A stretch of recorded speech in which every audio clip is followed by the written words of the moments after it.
Hey, what's up, guys? Tugi here, back again with my Ottawa Senators franchise mode series right here on NHL 18, and today we finish up the 2022-2023 regular season, but not before a couple of changes. Now, the last episode, admittedly, I've watched it back, I was a little bit scatterbrained and panicky, and just knowing that some of the changes we had made might not lead to some long-term success. We, of course, had some underperforming players in terms of defense. I mean, just everything. The conversation in this series, the USA series, it's been about team balance and how important that is this year. And obviously, when you have a defense that is this stacked with Erik Karlsson, Roman Josi, and John Carlson, they're going to take up a lot of the points, which might leave some point totals a little bit lower elsewhere on the team. That said, for the most part, I'm happy with our current top six, but I am still going to look to make a few changes. And that is mainly due to the fact that I want to try and re-sign some players, and there might be some players similar to a Logan Brown who don't exactly fit the team build of skilled top six, defensive third line, physical fourth line, which is what we are aiming for to try and get that balance, especially when, as I mentioned, we're as gifted as we are defensively. And of course, we have a goaltender in Igor Shesterkin, who is a Vezina candidate this year. Hell, John Gillies, if he was a starter, might be a Vezina candidate this season.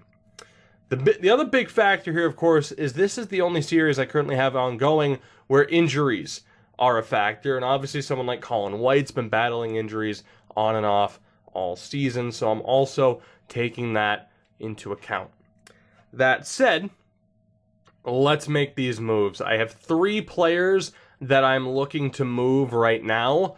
I have, replacements marked down. I know exactly what I want this team to look like. Whether or not this pays off for me, time will tell. It's certainly risky to make changes to a team that has a record like this, but I feel like it might work out in the long run. Regular season, I'm not so much concerned about. It's the playoffs, and the playoffs are where that team balance really seems to come into effect. That's why we have seen throughout the course of my series over the past few years, we've had upsets in the first round where we're taking on a team that has a terrible defense, but their goaltender's spectacular, and he plays out of his skull and posts a .970 save percentage in 5 games, and we get our teeth kicked in. It's all about trying to balance out this team.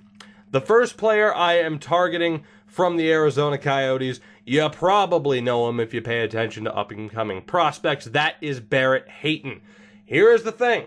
He is basically NHL ready right now. With the deking, the offensive awareness, that's why he's listed as a depth forward. He would normally be a third-line scoring forward, but he's 1 point off the pace for that.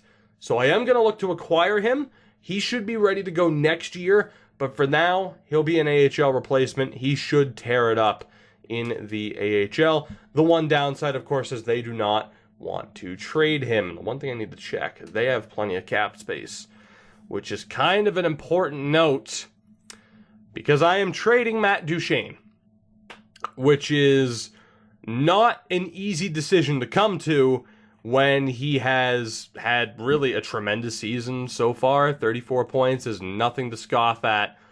We know that contract is rough. The development of Colin White has made him a little bit expendable. Obviously, the signing of Matt Barzal has made him expendable. Otherwise, if Matt Barzal wasn't on this team, it would be Duchene and White as our 1-2, no doubt. But for the moment, someone like Duchene is not worth keeping on the third line. We know that we're going to have the Jost, White, and Stone line as our second line. Matt Duchene's not good enough offensively. He's okay, but it is kind of a waste. And again, it's all about that team balance. So Duchene is on his way out. I'm also going to look to pair Gabriel Gagne in this deal, just mainly because he's not as physical of a player as I was hoping he would be. If anything, he's turned into a better two-way. but offensively, he's not quite where we would want him to eventually be a third-line guy. The offensive awareness is a bit low. Strong player, you can see the point production, but I'm still going to look to get rid of him now. And like I said, we have built-in improvements for these players already. I am going to have to look to add another prospect to this deal. I'm not sure, actually, if they have anybody else that's worth it. Hello, Heiskanen. Oh, my God. How did I not see this guy? The downside is he's a fourth-line player, but if I could bury him in the AHL, he was a fifth-round pick, too. Jesus Christ, Sammy Heiskanen. If I could bury this guy in the minors for the rest of the year, that would be a hell of a coup. You also have someone like Weston. Radko Gudas is there. Yeah, I don't know if I can get Heiskanen, but I am going to try. We might have to use draft picks to get this done. I'm not sure how close this deal is to being done. We will test it out a little bit. We'll safety net it with a draft pick or two. You know what? Let's really safety net this just in case. I don't want to be burned here trading away Matt Duchene. The value bars look even now, but that doesn't always tell the full story. Will this go through? No, it will not. What if I take out that other third? No, it will not. What about just the second? No, it will not. Actually, that would go through. They don't want to put Laurent Dauphin on waivers, which is very stupid, and I hate that. Keep in mind, we have first-round picks as well, so I'm all right with moving picks if we have to in these deals. I don't know if I want to move Tyroning, admittedly. He is a great player to have as a depth option. He has an expiring deal. I don't know if we're going to be able to bring him back if I don't move him here, but he doesn't have a spot on this team similar to Duchene. As a top six fill-in player, sure, but he's not taking a top six spot away from anybody right now. You know what? I'm going to do it. Maybe. I don't know. I don't know if I want to move Tyroning. Hold on. Actually, you know what? Let me work this out. Let me work this out. So it's Borgstrom, Barzal, Stone. I'm just trying to think if I would have a depth option.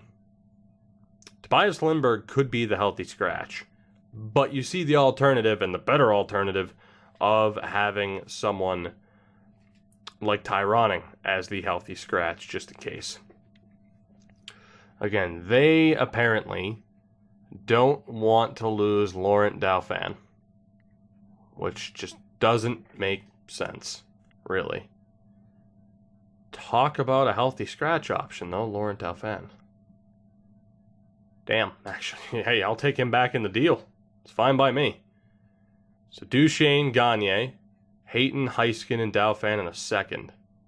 I'm going to safety net this again just in case. I don't think I'd be able to get much more back, if anything.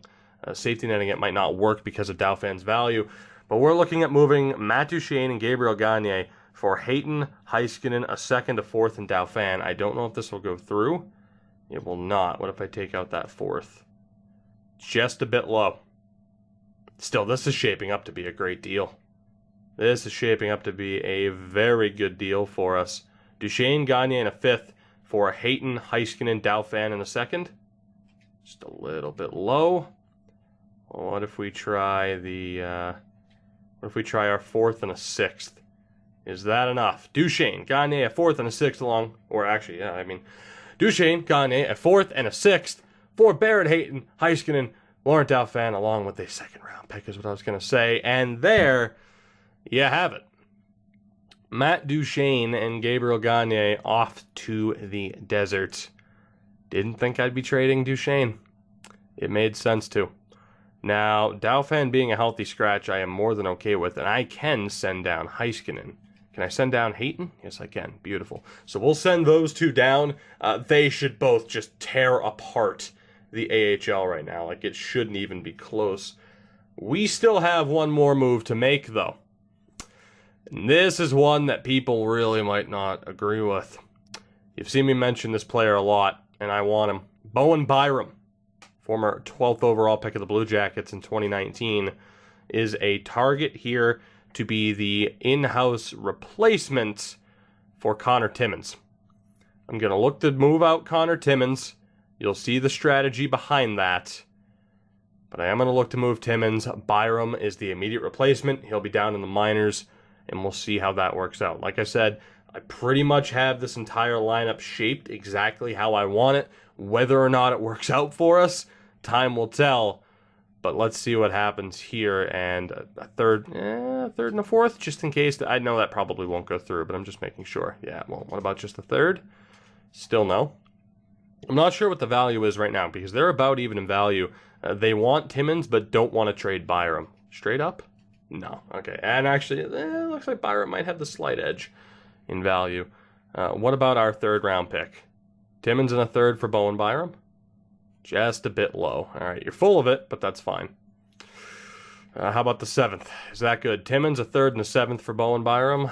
Okay, now see, again, can we please change what just a touch means according to EA logic? It bothers me every time. Will that go through? Oh my sweet Christ. Will this go through? I'm gonna lose my shit. How is a fifth and a seventh not considered a touch? Oh, God, EA, please. Please. Fourth and a seventh. Will that go through? Is that a touch? God forbid we lose Alec Martinez. God forbid. God forbid you lose Alec Martinez. Why would he have to be the one that you send down? Oh, that's why, because he's old and pissed. He's 34, but still, you get the point. Who cares if you send him down? Are you kidding me? If anything, yeah, fucking put him on waivers. Hope someone claims him. Your defensive situation is a disaster. And no, I'm not taking him off the team. I'll take Nick Holden back. Or McLeod. Is that John McLeod? It is John McLeod. I'll take Nick Holden back in this deal. That's fine by me. Like, will that go through? Timmins a third, fourth, and seventh for Bowen Byram and Nick Holden? I hate you. I hate you. All right, let's take a look again. And to be honest, you know what? The initial plan was to have Shea be the new depth option. Can I add him to that deal? Like, how does that look, basically? Timmins, Shea, and a third for Byram and Holden. Oh, right. That's fine. It's fine. Everything's fine. Everything's fine. Just breathe in, breathe out. What about a fourth from St. Louis? What are we thinking now? Now, this is the one thing I didn't go ahead and do, obviously. I didn't go ahead and be like, all right, here, let me test out these trades and such. Please? Oh, boy. Unironically face-palming and just flat-out slapping yourself in the head. Not a very good idea. What about the St. Louis second? So Timmins, Shea, and a second for Byram and Holden. This is getting to be ridiculous now. Please?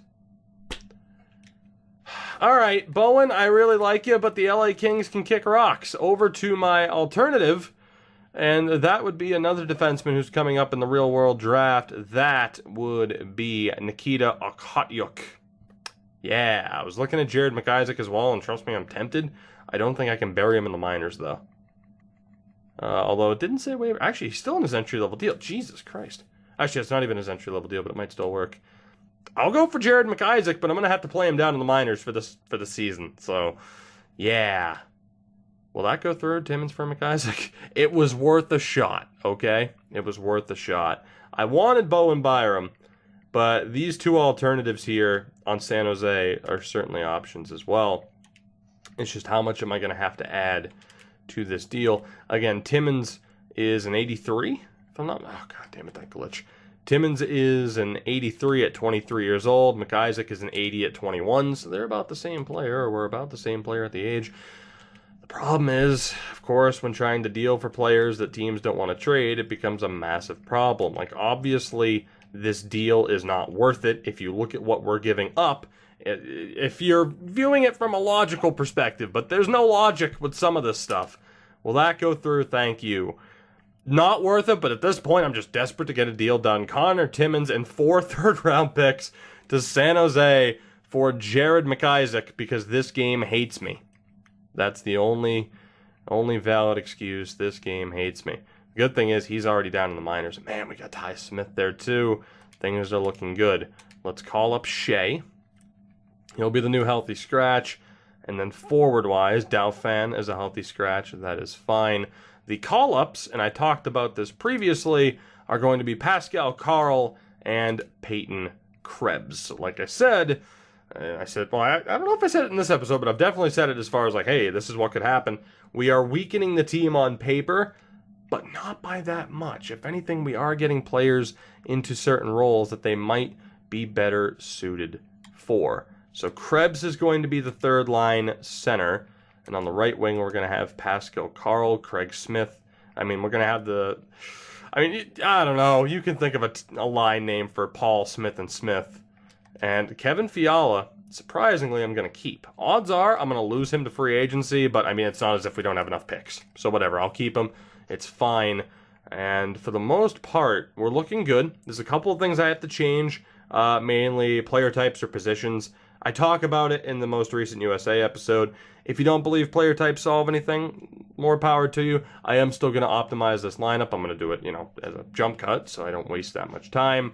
But to give you a look at what this team is shaping up to be, here's the idea. Chabot Carlson, Yossi Dobson, Wolanin Carlson. That way you have great player, okay player. Great player, good player, great player, good player. Is it still overkill to have Carlson, Yossi, and Carlson all on the same team? Probably. But now we're not expecting as much out of the bottom six. Really, the offense on this team, top six and those three defensemen, and we're good to go. If they're all firing on all cylinders, we are golden. And now we have Shea, Dauphin, and Ty Ronning as the healthy scratches. If it's a bottom six injury, Laurent Dauphin steps in. If it's a top six injury, Ty Ronning steps in. And then defensively, Ryan Shea gets to step in. So let me make the final changes to this lineup. We will recontinue and we will sim the rest of the season. All right, for you, thankfully, that would have been half a second. For me, it was more like 15 minutes or so trying to get this team set up, but we are finally good to go. One thing to note, I mentioned that we don't really need to make another trade. I did! I sent Bookaboom and Burks to Carolina for a 4th round pick just to get rid of them because we don't exactly, need them at this point. Although, let's get a quick recap on these deals, shall we? Because there were a lot of them as we acquire McIsaac for Connor Timmins, Barrett Hayton, Heiskanen, and others for Matt Duchene. We acquired a 1st and a 3rd for Logan Brown. We sent Stuart Skinner and others to Calgary for John Gillies.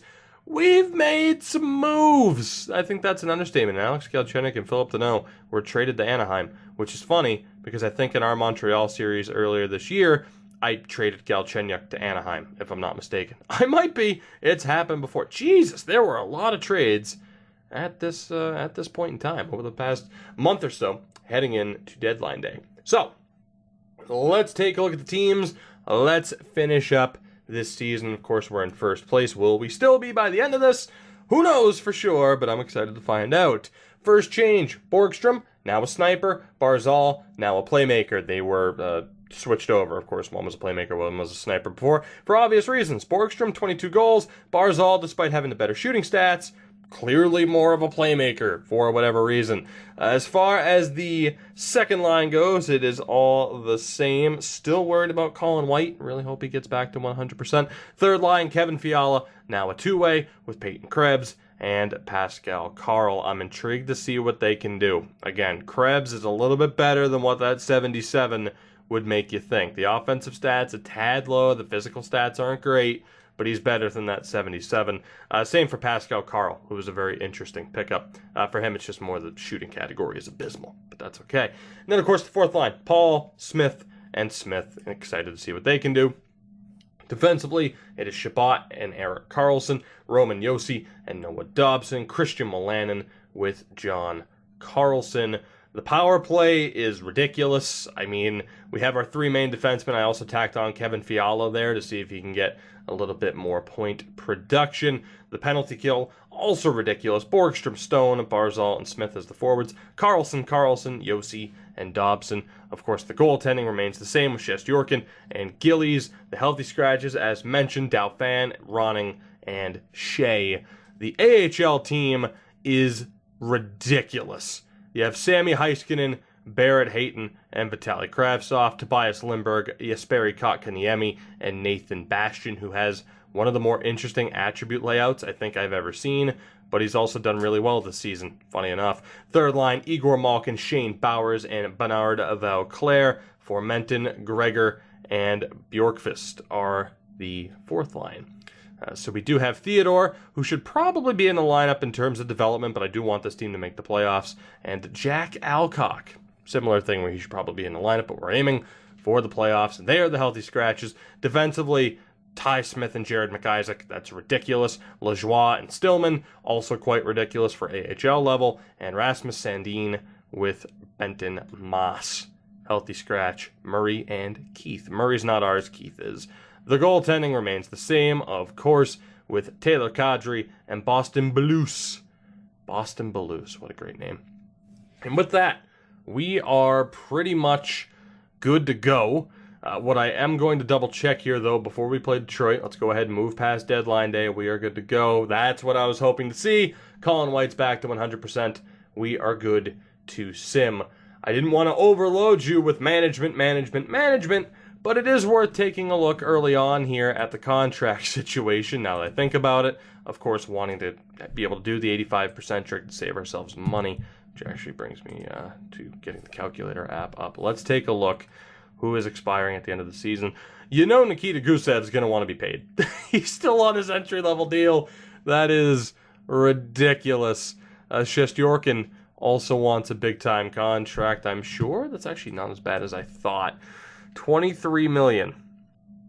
Thankfully, we have no major defensemen to sign aside from Reagan, who will be on an ELC. Forward-wise, Gusev, we might actually be able to pull this off in terms of signing everybody. That worked out incredibly well, I'd say. So first things first, First things first, of course. Shining. Signing Shesterkin. Boy, this is great. Spoiler alert, I recorded the USA episode before this one. Stumbled and stammered through that one too. And not like Stamkos. Shesterkin, 5.4 may in fact work. That should be the lowest we can drop it to, which is an incredible deal if he's willing to sign that. Christian Wolanin, what are you looking for, buddy? Whoo boy, well, you're gone.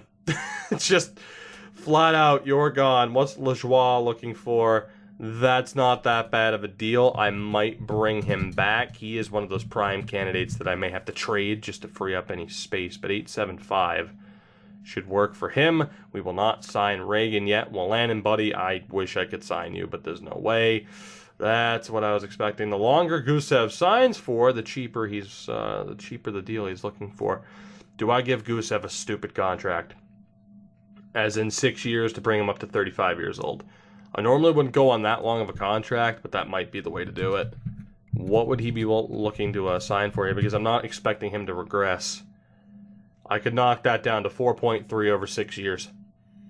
The reason I don't like handing out long-term deals is it seems to drop the value a bit, especially too if someone really starts to regress. This contract could come back to haunt me, but as long as Nikita Gusev doesn't decline, we're fine, and that is one hell of a deal. Let's see if he's willing to accept it. He was not looking for an extension. Shit. And you were yelling at me for it, and I couldn't hear you, and that's the worst. Of course, he's the first damn player who's going to look to actually want to get paid. Damn it all. Tyroning also wants a ridiculous deal, as does Smith, Bastian. Kravtsov's the only one that I'm really worried about next. And he is looking for a one-way deal, which is unfortunate. I'm only going to look to sign him for the 1 year, which might come back to haunt me. It could. I am a little bit worried about development, though. We'll go 875 there. So we know that Gusev is going to reject, which is unfortunate. Fiala also not looking for that big-time deal. Let's move on. Let's move on for now. We will revisit this once Gusev rejects the contract. Hopefully he only rejects and says, yeah, sure, whatever, I'll still consider signing. Of course, the end of the day, we're going to have to pay him. So we might wait until actual, re-sign phase. Game 1 of this episode, finally, against Detroit, and John Gillies was playing and just sprained his ankle. There we go. That's the good old-fashioned EA luck that I'm renowned for. Let's just call up Wolf so that we don't have to really worry about anything. We'll make him the backup. I'm not really surprised the game decided to start Gillies against Detroit. They didn't have a great record. I'm a little bit worried that we lost that game, though. We did not. 2-0. So a combined shutout for Gillies and Shesterkin. Will we have answers before Toronto? Yes, we will. Brandon Davidson, I do not need you. Lajoie will be back. Kravtsov's back. Shesterkin's back on a great contract. Gusev, of course, has rejected. So let's revisit that really quickly. We'll be playing the 32-win Toronto Maple Leafs coming up. I think what we're going to do is, I thought in this episode we would get to the playoffs. We are, but we're not going to start that series. We'll start it in the next episode. A lot of stuff happened in this one, so, you know, I wasn't exactly expecting that. So what else can we do? Goaltending, we're fine. Reagan, I can't sign. What can I drop that Wolanin deal down to? I'd prefer to get him for 1 year. He'd still be over $2 million, wouldn't he? Yeah, he'd be at 2.3. Christian, I cannot sign you to that, buddy. I mean, I could, but when you look at the players we have with McIsaac and Ty Smith, they're going to be taking that third pairing spot next year. I can't bring back Wolanin. Not for that. Not for that. So he is more than likely going to be on his way out. Nikita Gusev, though, I mean, 6 years at like 5.1 is still a tremendous deal. And I'm still willing to do it if he's willing to sign for that long. Tyroning, who has no spot on this team, I think is also going to be threatening to walk here. He did want to re-sign. Oh, let's see. What could I drop that down to? 3.7? There's a good chance I'm going to sign him and trade him. Potentially the same thing with Craig Smith. Sign him now and then just look to trade him at the draft. Especially if we look to move up. Which, I mean, with the amount of draft picks we have, wheeling and dealing is, of course, a part of this series now at this point. And we can sign him 1.8. Craig Smith, let's do that. Nathan Bastian. I don't feel great about signing him to a deal, but I don't want him to walk for nothing. So again, could be a player that's just on the team for the rest of the year. We'll go 850. I will probably end up sending an offer to Ronning, but I just want to double check. Same for Fiala. In the meantime, let's take care of everybody else. Let's get all of this sorted out. Nick Paul, you can drop that down to 1.525, so a slight little discount there. Tobias Lindbergh, of course, was just to tack on to a trade, so I'm willing to let go of him. And for Menton, we'll give him a max two-way deal. So Tobias Lindbergh, who in fairness is a great depth option. I mean, the offensive awareness is a bit low. He's a great depth option, but I'm going to let him go to the open market. There's a great chance he comes back anyway. Nick Paul, though, was worth signing. I am very tempted, actually, to just send Lindbergh a deal. Like, as a healthy scratch, he's really not that bad of an option to have. And worst comes to worst, if I have to trade him, I have to trade him. You know what? Screw it. Tobias, I'm going to re-sign you. I am. Why not? Why not? There's a decent chance I move you later on anyway, but hey, for now, it's worth signing you.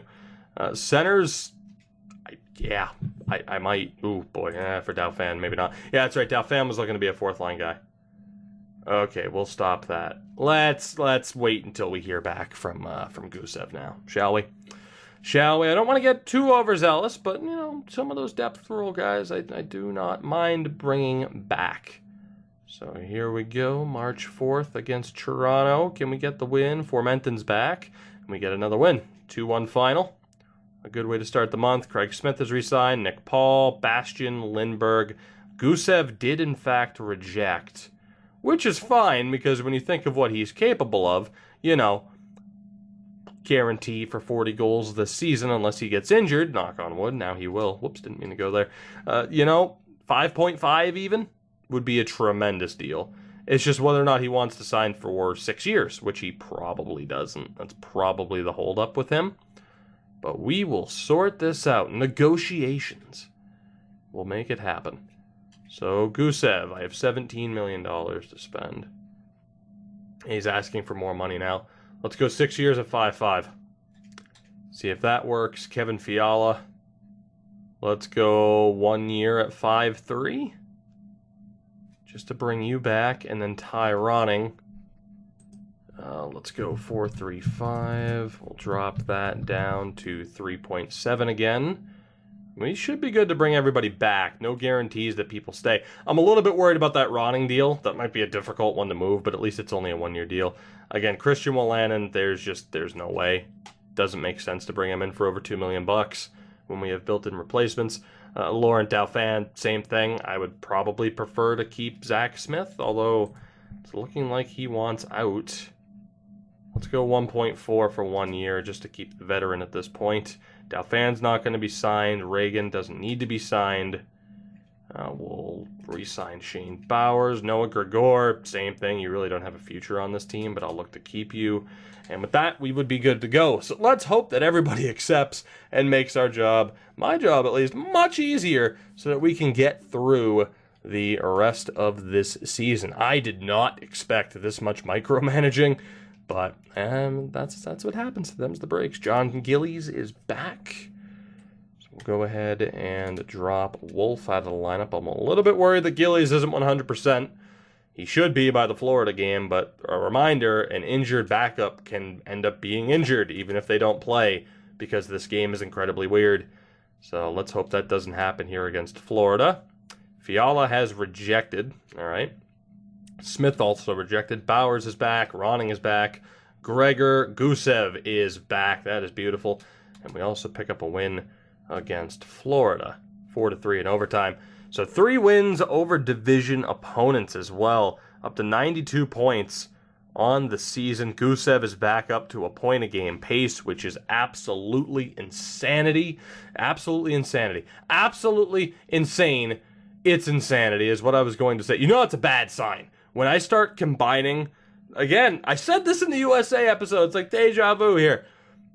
When I combine 2 different sayings because the brain's going faster than the mouth can keep up with it, it's just, I don't know. And it's not even a tired 24 today. I'm off my game. I'm off my game. It's been like a day since I've recorded anything, and now I'm off my game. That's how quickly it can happen. That's how quickly it can happen. So Reagan again, Dauphin, Wolanin, and we'll still try to bring back Fiala.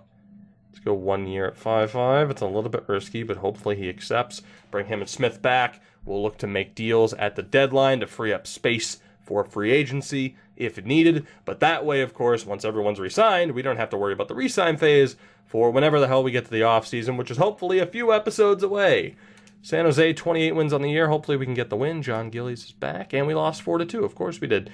35 wins Sabres. Can we get the win, please? Maybe. Fiala has accepted. Smith still rejected, though. And we beat Buffalo 5-1. Don't know why Zach Smith is hesitant to re-sign in Ottawa. He's an alternate captain for us. I mean, I've kept him in the lineup for the most part, outside of when Logan Brown was on this team, but, we had to try and give Logan Brown every opportunity to succeed. I'm going to wait. Wow, now he's asking for a hell of a lot less. All right, well, how about 125?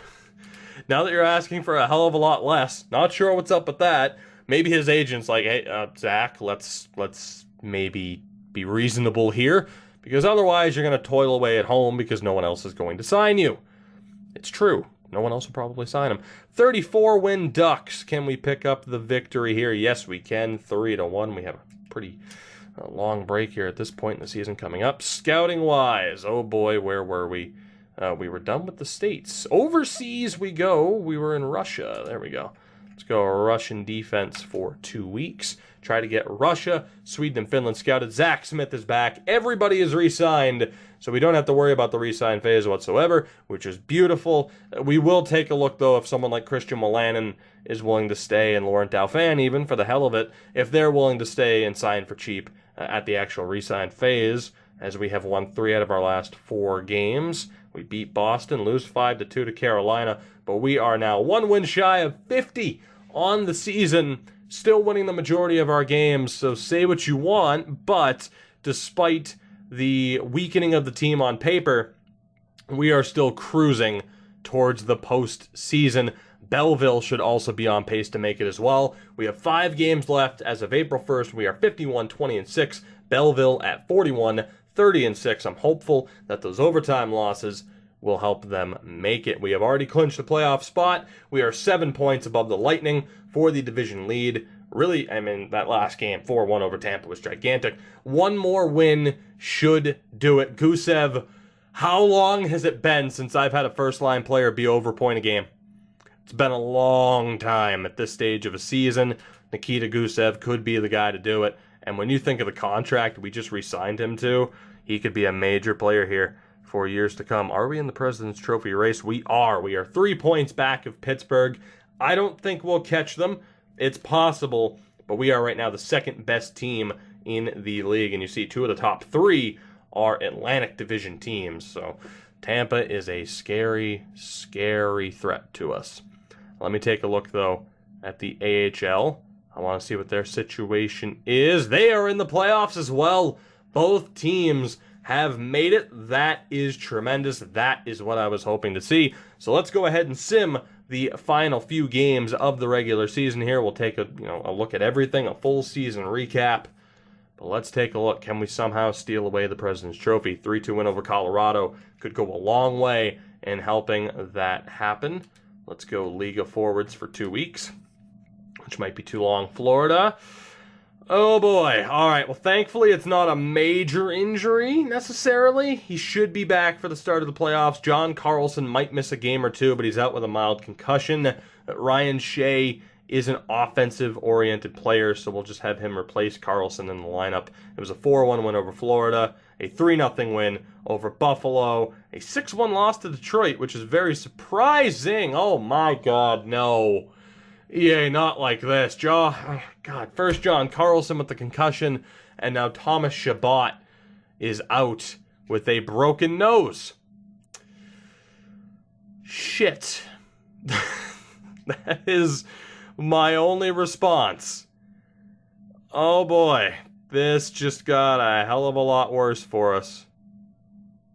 Oh boy, what do I want to do here? I'm gonna call this might be shit. I really don't want to have to. All right, I'm gonna call up McIsaac for the moment. I'm gonna have to completely set up the lines again, power play, penalty kill, everything for both the NHL and the AHL before the start of the playoffs. I'll put in Dauphin and Ronning. That's fine. We have, 1 game left? It shouldn't be that big of a deal. We will reorder everything and get the best players in. And actually, that was our last game of the season. We did lose our final 2 games, 1 point out of a possible 4. We finished the year with a 54-21-7 record, so a tremendous run for us this season. But injuries were a factor, mainly with Colin White and his repeated injuries. And at the end of the season, the injury bug bit again as we have lost John Carlson and Thomas Chabot, more than likely for the start of the postseason, especially in Chabot's case with that broken nose. The Belleville Sens, we know, have also made the playoffs at 44, 32, and 6. So let's take a look here. Like I said, lineup-wise, Nikita Gusev was a point a game. Oh my God. Like I said, lineup-wise, we are going as Pittsburgh beat us by 2 points. So we needed to win both of those games against Detroit and Toronto, but no shame in finishing what I would assume to be is second place in the NHL behind the Penguins. Oh boy. I don't know. Like I said, I'm going to have to reorder the lineups before the next episode just to make sure everything's good to go. I'm not sure who will be in. I will confirm that before the start of the, at the start of the next episode. For now, let's take a look at everything. Let's get our mindset back to where it needs to be. Let's take a look, celebrate the players that found success this season, celebrate this team that, as expected, finished second. The only team that came close to rivaling Pittsburgh in the standings, and it was the overtime losses that helped them. We actually finished with more victories than they did the regulation plus overtime wins. So that is tremendous. We averaged 2.89 goals for per game, which was the 4th highest in the league. St. Louis actually finished with over 3 a game. Our goals against average, though, the 4th lowest in the league, tied for 3rd, though, with Colorado. That's tremendous. So look at the separation between us and Toronto. I mean, again, it's only 9 goals, but that's a pretty big factor. 9 goals can swing a certain amount of points in a drastic measure, in a drastic way. So That is tremendous. Our power play was at 25.7, the top power play in the league. Go figure. So we had the top power play in the league, and our penalty kill was at 80.4%. Mid-table, you can see us right there at the bottom of the list. So that might be something to address. And in terms of a home record, we were 39-2 at home, 24-12-5 on the road. It's the old Canadian Tire Center, although you'd hope at this point in the future Ottawa would finally have a downtown arena. Our home is a fortress. We are dominant at home. We were also 7-2-1 to end the season. That's one hell of a stretch. So again, what a season for us. Let's take a look at how the individuals did.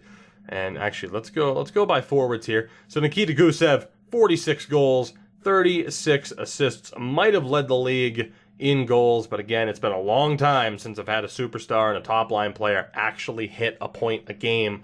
That is tremendous. What a season for Nikita Gusev.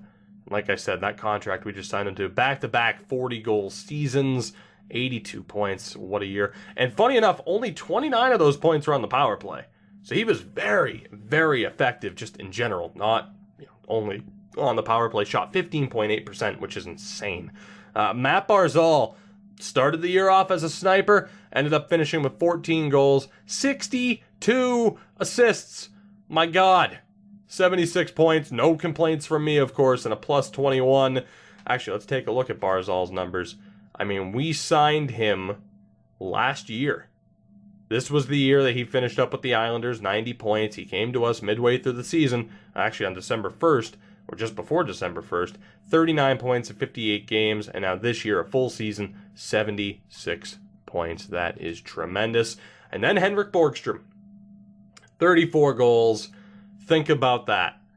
80 goals between Gusev and Borgstrom alone. 94 goals generated by that top line. I'm not complaining. I'm not. That is what you hope for when you have players of that caliber on a top line together, and they have delivered. Borgstrom sets a new career high in points, beating last year's total of 74. He actually did put up a career high of 35 goals in a previous season. We move to the second line. Mark Stone with a respectable 46 points. Easily would have broken 50 had he not missed 11 games this year. Like I said, for that second line, 40 to 50 is the target. The closer to 50, the better. A good season for Mark Stone. No complaints from me, although it is proven to be more of a playmaker this season. Funny enough. Tyson Jost, of course, on the second line for the majority of the season. Spent some time on the third line. 40 points, that's not bad. Obviously, like I said, 40 to 50. 23 goals is the key. So that ended up being a pretty damn good season for Jost. And only 3 points came on the power play. So Tyson Jost, just in general, imagine if he had power play time. No complaints with those 40 points. Kevin Fiala, of course, spent time on the second and third line.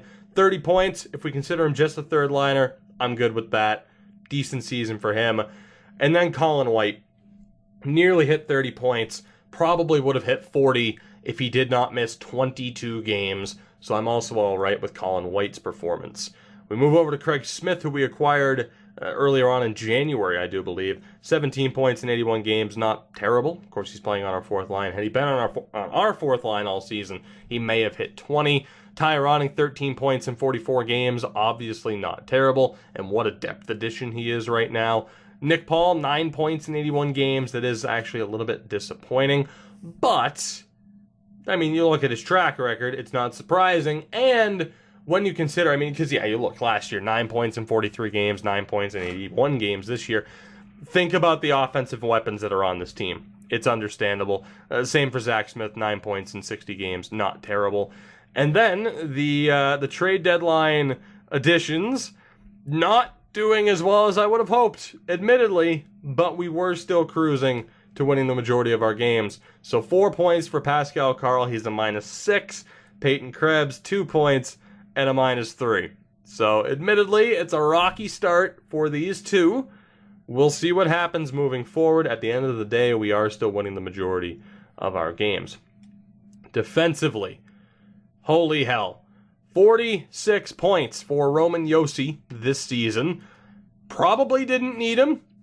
I'm okay with it. His highest point total since the 15-16 season.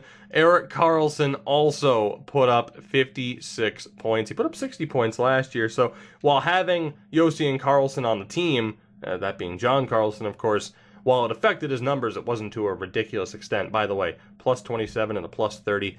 That is insane. John Karlsson finished with 40 points. Of course, he missed 5 games and will miss a little bit of the playoffs, I would assume. A strong year for him. Thomas Chabot having 17 points. I'm happy with that. Noah Dobson offensively is someone who's really suffering because of our superstars. He was also a -6. Ryan Shea played 3 games. He had 1 point. 21 games for Wolanin. He had 1 point and was an even plus-minus. And Jared McIsaac, obviously those games were not with us. So just kind of goes to show that we made the right idea, or made the right call in terms of sending him down. And then, of course, there was the goaltending. 56 appearances for Igor Shesterkin. 37, 12, and 3 with 5 shutouts, a .931 save percentage, and a .192 goals against average. That might be Vezina worthy. It very well could be. And then John Gillies as a backup. Again, 17 appearances, but a 10-2-2 record with 2 shutouts and a .945. Like, are we not winning the Jennings?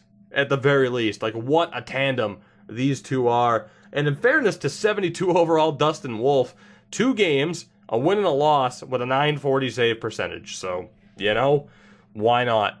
What an effort from him as well. Let's take a look around the league quickly here before we call this. So Murray finished with the most wins. So unfortunately, Shesterkin, only 37 wins, will more than likely not get it.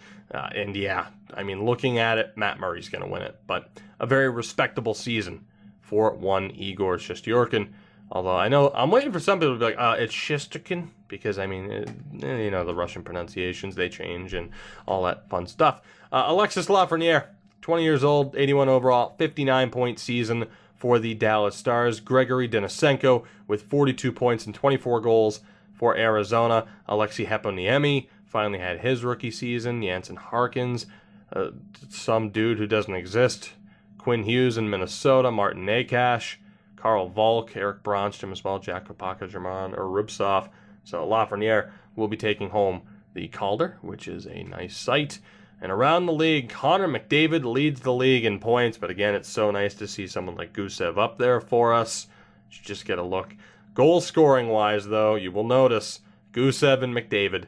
It will probably give it to McDavid because he has a higher point total. I would love for it to go to our guy, but I think it's going to go to McDavid. Higher point total, a better shooting percentage. I think McDavid will technically go down as the award winner, even though it should totally be Nikita Gusev. The top assist man for the hell of it, Matt Barzal, 62. Not too shabby. In terms of plus-minus, Stamkos was a plus 41. Good Lord. I think that pretty much covers it. My God, some of those power play points. Barzal had 31 points in the power play this year.